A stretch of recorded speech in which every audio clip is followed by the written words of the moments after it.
Est-ce que je dois rester ou est-ce que je dois partir? Donc ça, c'est une des questions les plus douloureuses et les plus épuisantes que vous pouvez vous poser lorsque vous êtes en couple. D'un côté, vous aimez encore votre partenaire ou alors vous savez plus vraiment, mais quelque chose ne va pas. Donc vous hésitez, vous doutez, et ce doute, ça va occuper de plus en plus de place dans votre tête et dans votre quotidien. Donc dans cette vidéo, on va pouvoir voir ensemble justement pourquoi est-ce que vous êtes dans le doute, qu'est-ce que ça vient dire vraiment et surtout comment retrouver de la clarté pour pouvoir arrêter de tourner en rond. Donc si vous sentez que vous aimeriez être accompagné par rapport à votre situation spécifique pour la clarifier, sachez que je suis psychologue clinicienne en ligne spécialisée dans les relations amoureuses et c'est justement ce que je propose dans mes accompagnements. Donc je vous invite à voir dans la description tout ce qu'il y a. Sans plus tarder, nous allons pouvoir commencer avec pourquoi est-ce que le doute apparaît. Donc le doute, il faut savoir que ce n'est pas forcément un signe de rupture, même si ça fait peur et que ça peut challenger et mettre en danger le couple. Mais ce n'est pas forcément que ça va aboutir à une séparation. Il peut y avoir déjà plusieurs origines à ce doute. Un doute, ça peut être soit centré sur soi, soit centré sur l'autre ou centré sur la relation. Donc si c'est centré sur soi, c'est que vous ne savez plus vraiment ce que vous voulez, ce dont vous avez besoin. Donc là, c'est important avant de pouvoir blâmer l'autre personne ou vouloir prendre quelconque décision, de déjà faire le point pour revenir retrouver la clarté, pour savoir ce que vous voulez. Donc là, ça, je peux vous aider clairement. Si vous avez un doute qui est centré sur l'autre, là, vous allez vous demander si votre partenaire, il va correspondre à vos valeurs, à vos besoins, à vos attentes, si vous allez pouvoir justement avancer avec lui dans la même décision et à court terme, moyen terme, voire long terme. Donc c'est important de se poser ces questions, mais si vous n'êtes pas sûr, alors à ce moment-là, ça va créer du doute à ce niveau-là sur l'autre personne. Il y a également un doute qui va être centré sur la relation. Donc là, c'est si la dynamique de couple elle-même qui va poser problème. Donc par exemple, il y a des disputes à répétition, il y a un manque de communication, une perte d'intimité, perte de connexion. Donc tout ça, ça peut faire qu'il y a un doute par rapport à la relation elle-même. Donc ces trois formes de doute, ça peut aussi se mélanger. Ça veut dire que vous pouvez avoir une fois un doute sur la relation et sur l'autre, mais en même temps sur vous-même. Donc c'est vraiment ce qui rend du coup la situation vraiment confuse et c'est important de pouvoir distinguer ce qui appartient à l'autre de ce qui vous appartient à vous. Et des fois, on a tendance quand on a la tête vraiment dedans et qu'on est dans l'émotionnel, on vit les choses, ça devient flou et on ne sait plus ce qui nous appartient, ce qui appartient à l'autre. Donc on va pouvoir tendance à blâmer aussi facilement le couple ou l'autre avant de regarder devant chez soi. Donc justement dans mes accompagnements, j'aide à pouvoir faire ces distinctions-là, à identifier d'où vient le doute, qu'est-ce qui vous appartient, qu'est-ce qui appartient à l'autre, comment est-ce que vous pouvez vérifier si le doute en fait il est légitime ou pas, si vous pouvez lâcher prise. Parce qu'en fait, quand on comprend la source, on a déjà fait du coup la moitié du chemin. Deuxièmement, c'est que quand en fait vous vivez le doute, du coup vous vivez souvent de l'ambivalence et une boucle du coup d'indécision. Ça veut dire que quand vous ressentez deux choses opposées en même temps, à la fois de l'amour et à la fois du rejet, il y a l'envie de rester et aussi l'envie de partir. Donc nous la question partir ou rester. Donc un jour par exemple vous allez penser que vous l'aimez encore, que vous voulez rester, que c'est l'homme ou la femme de votre vie et le lendemain vous allez dire j'en peux plus, il me tape sur les nerfs, je veux tout arrêter et ça devient vraiment épuisant.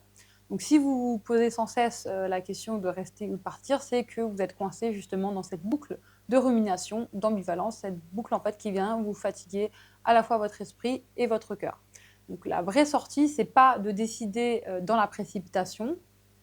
De toute façon, je pense que si vous auriez déjà pris sa décision et vous ne serez pas en train de regarder cette vidéo, c'est de comprendre en fait qu'est-ce qui se joue derrière ce doute. Et est-ce que c'est une incompatibilité qui est réelle ou est-ce que c'est tout simplement une peur?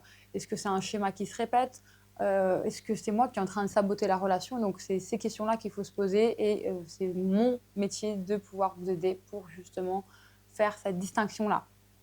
Il faut savoir aussi que chaque couple traverse des phases et c'est normal. Donc pour comprendre votre doute, il faut aussi savoir qu'un couple, ça traverse des fois des étapes au fil du temps. Donc en psychologie du développement, on distingue 5 grandes phases. D'un côté, il y a la lune de miel. Donc là, c'est quand c'est la passion, c'est l'idéalisation, c'est tout qui semble parfait, c'est les retrouvailles ou alors les débuts de la relation. Donc tous les couples, ils passent par là, mais par contre, ça, c'est temporel, ok? C'est temporaire. Ensuite, il y a une autre phase, ça va être la phase de différenciation. Donc les différences, elles vont apparaître et on va réaliser en fait que l'autre, c'est pas vraiment la personne qu'on a projetée dans notre tête, qu'on a idéalisée, c'est pas notre copie non plus de nous, c'est une personne unique à part entière qui a des points communs et des divergences avec nous. Donc là, c'est la phase de différenciation. Ensuite, et d'ailleurs, tous les couples passent aussi par cette étape. C'est là où justement ça commence à potentiellement être le début de conflit, puisque la troisième phase, c'est la phase de conflit. Donc là, il y a des désaccords suite à ces différences qui s'expriment. On apprend du coup à poser ses limites. Tous les couples du coup qui sont durables, ils vont connaître cette phase. Par contre, les couples, pas mal de couples vont décider suite à cette phase de conflit de rompre parce qu'ils prennent ça comme une preuve que ça ne fonctionne pas, qu'il n'y a pas d'issue. Alors, et c'est la facilité, donc c'est ce qu'ils décident. Sauf que justement, la qualité des couples qui durent sont justement d'aller au-delà. C'est d'aller au-delà de ces phases de conflit. La quatrième phase, ça va être la phase de désillusion. Donc là, on va comprendre que l'autre ne comblera jamais tous nos manques et c'est pas non plus son rôle, ok? C'est important d'en avoir conscience. Et là, presque tous les couples à long terme, ils passent par là. Et c'est là où il y en a qui se séparent aussi parce que c'est pas forcément comment dire, facile d'accepter que l'autre personne en face ne veut pas répondre à tous nos manques. Et donc là, on se dit, il y a peut-être un partenaire, l'herbe est mieux ailleurs, qui pourra répondre davantage à mes manques. Donc voilà, la cinquième phase, c'est la phase de réinvention. Donc là, c'est les couples qui se reconstruisent sur une base plus consciente, plus alignée, plus mature et plus durable. Donc ça va être beaucoup plus solide. Et là, c'est clairement pas tous les couples qui vont y arriver, c'est les couples qui vont réussir à bâtir une relation plus solide et qui vont pouvoir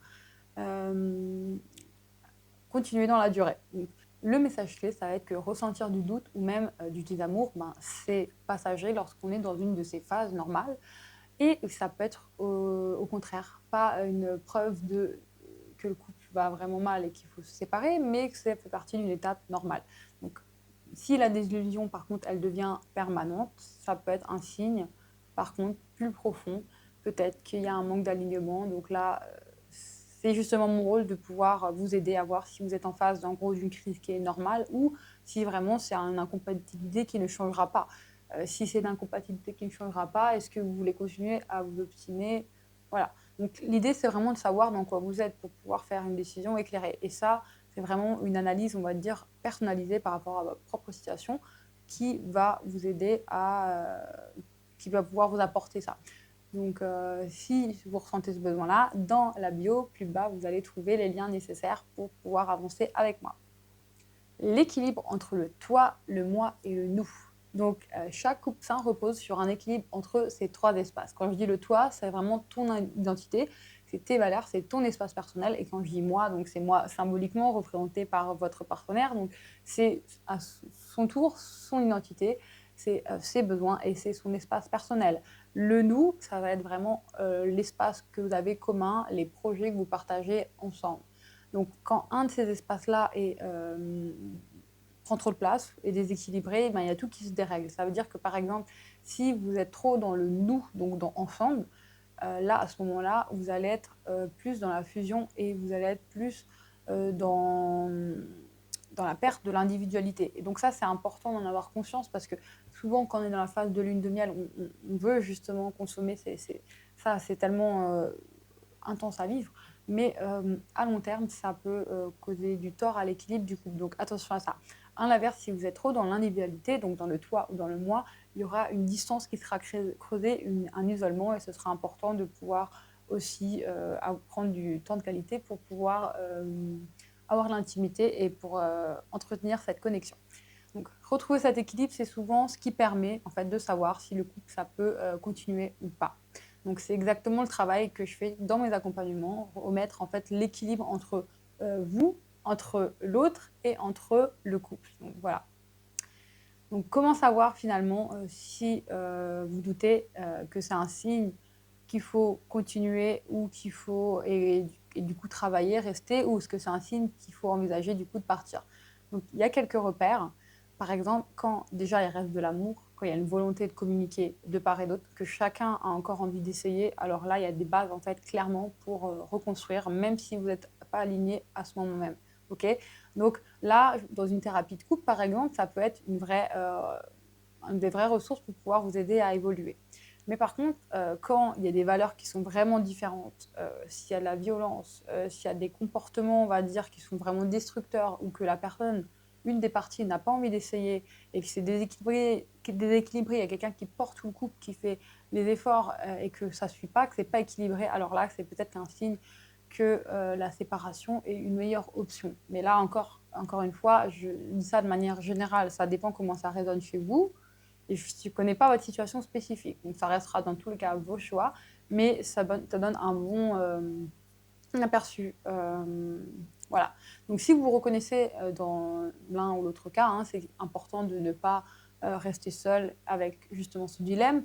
Avant de prendre une décision définitive qui peut être irrévocable, hein, vous avez peut-être besoin d'un espace pour justement mettre de la clarté, prendre du recul, faire le point, voir qu'est-ce qui a fait que vous êtes arrivé là, pour mettre vraiment les choses à plat et clarifier votre situation spécifique à vous. Et c'est exactement du coup ce que je propose dans les consultations que je fais en ligne.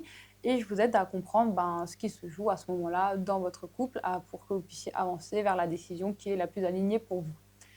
Donc, ce que je vous ai partagé ici, c'est vraiment, on va dire, le premier pas, mais chaque couple va dire c'est unique. Hein. Et pour vraiment clarifier la situation, et prendre une décision qui est éclairée, c'est vraiment un travail, on va dire, personnel. Okay, c'est une décision aussi personnelle. Moi, ce ne sera jamais mon rôle de dire de partir ou de rester, seulement de vous guider pour que vous puissiez avoir la clarté de prendre vos propres décisions. Et c'est exactement du coup ce que je propose. Donc, si ça vous intéresse, vous savez aller. Et si vous voulez retrouver aussi de la clarté et arrêter de tourner en rond, je vous conseille de réserver un petit appel découverte offert de 15 minutes sans engagement, ça ne vous coûte rien. C'est offert et il y a le lien justement sous cette vidéo. Donc à tout de suite.